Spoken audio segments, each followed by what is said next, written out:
Bonjour, voici un problème du concours de l'Association mathématique du Québec, niveau collégial, année 1997. C'est la question 5, le rectangle et le triangle. Trouvez un rectangle et un triangle isocèle ayant même périmètre et même aire et dont tous les côtés sont de longueur entière. Comme d'habitude, je vous encourage à faire pause, à tenter le problème de votre côté. Et pour nous, on va poursuivre avec un peu d'expérimentation. Donc ici, on doit trouver un rectangle et un triangle isocèle qui ont même périmètre, même aire et des longueurs entières. Donc, dès qu'on a trouvé une solution, on va être content. J'ai posé ici un rectangle de dimension A par B, un triangle isocèle de dimension CCD. Et nous, on veut entre autres que le périmètre du rectangle soit égal au périmètre du triangle. Donc, on a l'équation 2A plus 2B qui doit être égale à C plus D, donc 2C plus D. Et ici, on peut isoler notre D dans l'équation. On envoyait le 2C de l'autre côté.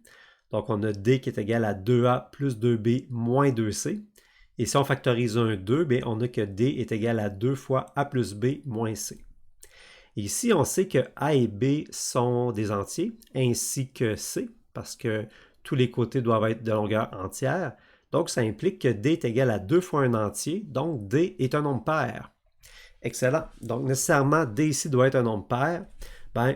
Pourquoi ne pas écrire D est égal à 2 fois un certain nombre, disons 2 fois E?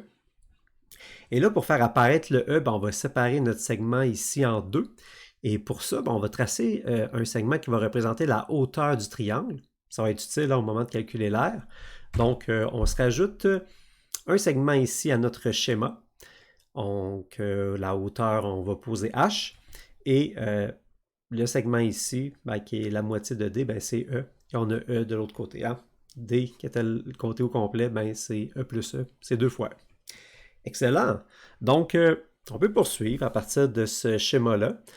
Nous, on sait que nos deux figures doivent avoir la même aire. L'aire du rectangle, c'est A fois B. Et l'aire du triangle, l'aire d'un triangle, c'est la base fois la hauteur divisé par 2. Ou si vous préférez, la hauteur fois la demi-base. Bref, c'est E fois H, tout simplement. L'aire du triangle isocèle ici. Donc, on a l'équation AB qui est égale à EH. On a également l'équation 2A plus 2B qui est égale à 2C plus D. Puis D, c'est 2E, donc 2C plus 2E. Et là, on rappelle, notre but, c'est de trouver juste une solution. On va être bien content dès qu'on en a une. C'est tout ce qu'il faut faire. Et ici, on sait que C est un entier, E est un entier. Nécessairement, par Pythagore, H va devoir être un entier également. Parce que si H n'est pas un entier, vu que E est un entier, C ne serait pas un entier. Donc, il faut que H soit un entier. Bref, il faut que les entiers E, H, C forment ce qu'on appelle un triplet pythagoricien. Un triplet de nombres qui satisfont à l'équation de Pythagore, c'est-à-dire C au carré est égal à H au carré plus E au carré. Et ça, des triplets pythagoriciens, il y en a un certain nombre. Puis le premier qui nous vient en tête, qu'on devrait connaître, c'est le triplet 3, 4, 5. Donc 3 au carré plus 4 au carré est égal à 5 au carré. 3 au carré, c'est 9, 4 au carré, c'est 16, 9 plus 16, 25, et bien 5 au carré. Donc on va essayer. On va voir qu'est-ce qui se passe si on prend E qui est égal à 3, H qui est égal à 4 et C qui est égal à 5. Donc qu'est-ce qui se passe dans ce cas-là? Nous, on veut que le rectangle ait le même périmètre que le triangle. Donc, le périmètre du rectangle, c'est 2A plus 2B. Et le périmètre du triangle, c'est 2C plus 2E. 2C plus 2E. Bien, C vaut 5, E vaut 3. Donc, ça fait 2 fois 5 plus 2 fois 3. 10 plus 6, qui est égal à 16. Bref, 2A plus 2B est égal à 16. Et là, on peut diviser par 2 de part et d'autre. Donc, on a A plus B est égal à 8. Excellent. Ensuite, on sait que les figures doivent avoir la même aire. Donc, AB est égal à E fois H. E vaut 3, H vaut 4. Donc, A fois B doit être égal à 3 fois 4, doit être égal à 12. Donc, on a deux équations auxquelles doit satisfaire A et B. D'abord, A plus B doit être égal à 8. Ensuite, A fois B doit être égal à 12.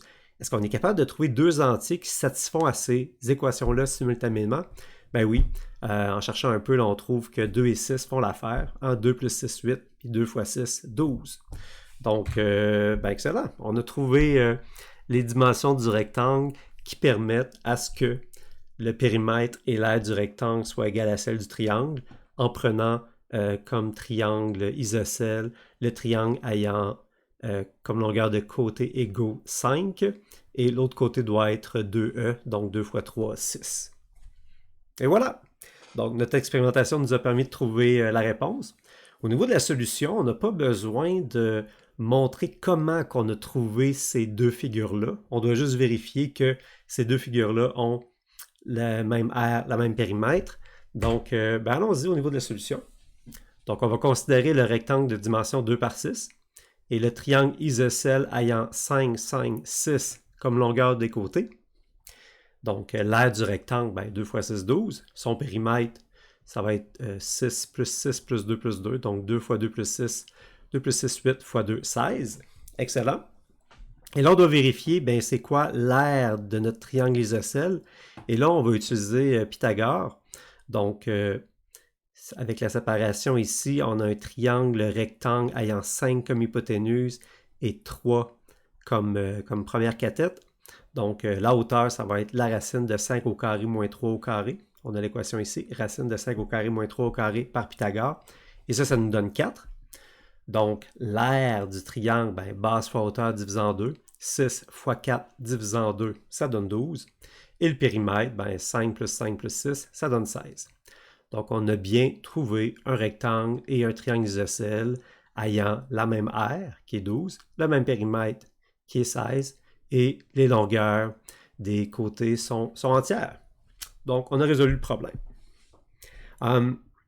C'est pas nécessairement l'unique solution.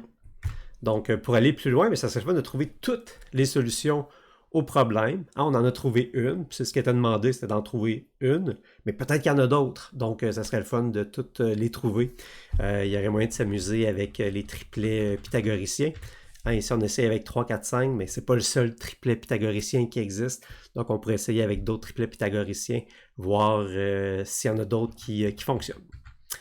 Voilà, je vous laisse sur cette belle image de Denis Kolemenkov, un artiste ukrainien basé à Toronto qui s'inspire entre autres de la géométrie dans ses œuvres.